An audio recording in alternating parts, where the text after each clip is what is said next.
The year is 1984. Only 14% of Americans regularly wear seatbelts, and the Department of Transportation wants to change that. They decide to make a commercial to convince people to buckle up. What we tried to do was something humorous. That had never been done before with public service advertising. That's Jim Ferguson, one of the co-creators of this public service announcement. Their idea? These crash test dummies. Day after day, they've been crashing these cars without seatbelts on. It had to be a terrible job. The ads rolled out in 1985, starring two dummies, Vince and Larry. Hurry! Not another windshield taste test. Count me out. What? The old pro backing down from a motorhome? Each commercial ended with their memorable tagline. You could learn a lot from a dummy. Buckle your safety belt. The ads became an immediate success, a cultural phenomenon. Within a few years, seatbelt usage more than tripled. Dummies are now a staple of automobile testing, but they actually got their start in the military. Jet safety, basically. That's Lee Vinzel, assistant professor of science, technology, and society at Virginia Tech. It was about fighter jets and pilots. In the 1940s, the American Air Force was designing the first planes that could break the speed of sound. And this led to some important questions. What happens to the body when it moves at supersonic speeds? And what happens to the body when the plane slows down? Lee says a colonel named John Stapp ran much of the early testing, and he typically tested on himself. In one test, he was going like nearly 600 miles an hour and came to a stop in less than, in a second, and his eyes turned into giant bruises. He couldn't see for like a day. This wasn't sustainable, so the Air Force started making dummies. In 1949, they created Sierra Sam, often called the first test dummy. It was 5'10", the size of a 95th percentile male, meaning it was taller than 95% of American men. After all, the dummies weren't designed with the wider public in mind. Most of those pilots would have been white males, right? So in a lot of ways, the early science that undergirds auto safety was very biased in a kind of white male direction.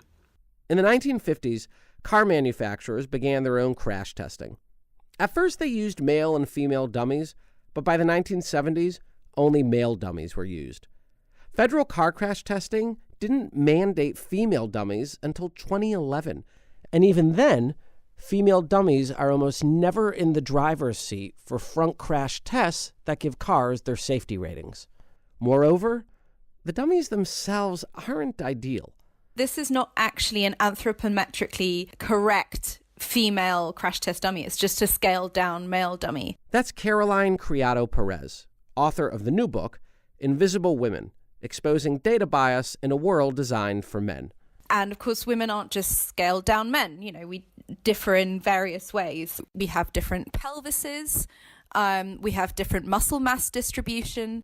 And there's a real pressing need for better data about female drivers. Women are 17% more likely to die than a man if they're in a car crash, and 47% more likely to be seriously injured. And in fact, the number one cause of fetal death from trauma is car crashes, because we haven't designed a seatbelt that accounts for pregnancy.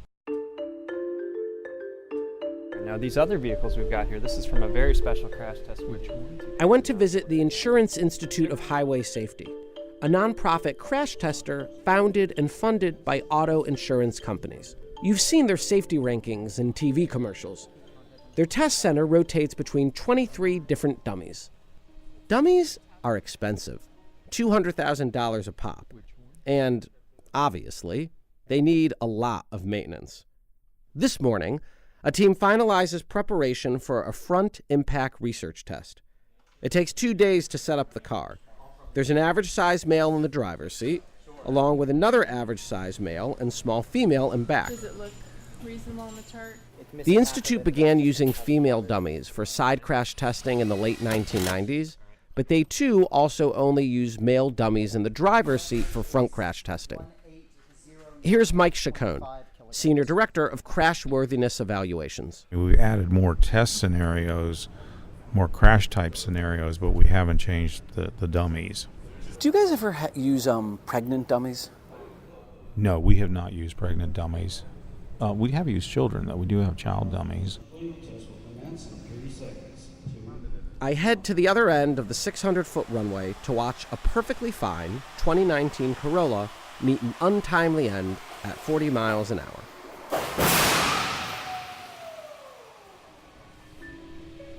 The smashed-up car comes to rest and the team quickly swarms around.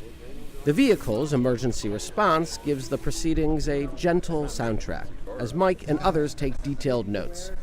Oh, that's the driver. I mean, this guy. Probably is. What's that?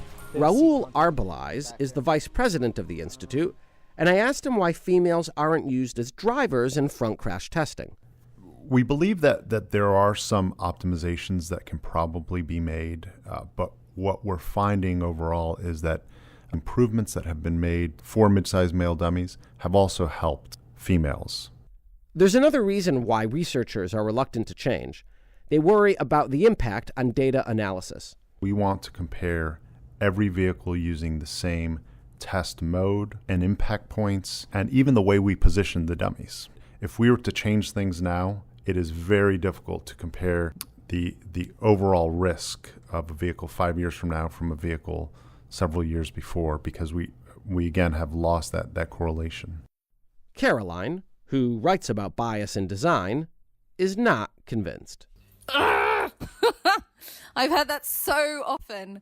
It's a massive excuse that comes up in the medical world that, well, we've not tested on women in the past, so we can't start now because we won't have comparable data. Having been sexist in the past and causing women to die as a result is not a reason to carry on being sexist.